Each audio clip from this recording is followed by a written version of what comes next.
చెప్ప మా అన్నయ్య చివరిసారిగా నీతో ఏం మాట్లాడారు? ఫంక్షన్కి వెళ్ళేటప్పుడు మీతో ముందు మాట్లాడారు మీతో? మాట్లాడలేదు. ఎలా ఉండేవాడు అన్నయ్య? మరి ఏమని చెప్పేవాడు నీతో? ఏం చెప్పేవాడు కాదు, ఏం మాట్లాడలేదు నాతో ఫంక్షన్కి వెళ్ళే ముందు. మీరు ఎక్కడ ఉన్నారు అన్నయ్య మీరు ఇద్దరు కలిపి? మీరు ఎక్కడ ఉంటున్నారు? ఎవరి దగ్గర ఉంటున్నారు? మా పెద్దమ్మ వాళ్ళ దగ్గర. మరి అన్నయ్యకి పవన్ కళ్యాణ్ అంటే బాగా ఇష్టం అని కూడా చెప్పుకొస్తున్నారు. ఆ పవన్ కళ్యాణ్ కోసం మీతో ఏమైనా మాట్లాడేవారా? నాతో ఏం మాట్లాడేవాడు కాదు, నాతో చాలా తక్కువగా మాట్లాడేవాడు, నాకేం చెప్పేవాడు కాదు.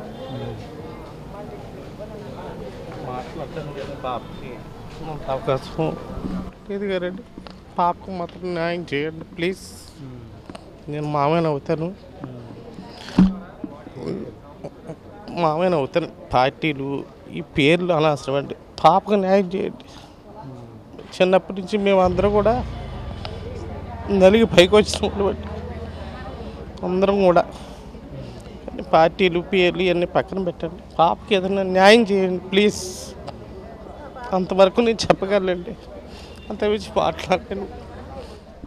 ఇక్కడ హాస్పిటల్ వద్ద అయితే హృదయ విదారక ఘటనగా అయితే ప్రధానంగా ఉందని చెప్పాలి. చాలా కన్నీటి పడతాం, అంటే ఇలా గాథను వింటుంటేనే మనకి కూడా కంటతడి కూడా ఇచ్చే విధంగా కూడా చాలా బాధగా ఉన్నది. ఎందుకంటే ఎవరైతే కూలపాటి రోహిత్ ఎవరైతే 19 సంవత్సరాలు తన బాల్యంలోనే తల్లిదండ్రులు ఇద్దరిని కూడా కోల్పోయిన నేపథ్యంలోనే పెద్దమ్మ వద్దనే ఉంటున్నారు. ఈ నేపథ్యంలోనే తన 10వ తరగతిలో స్నేహితులుగా ఉన్నారు, అలాగే 6వ తరగతి నుంచి కూడా ఉన్నారు.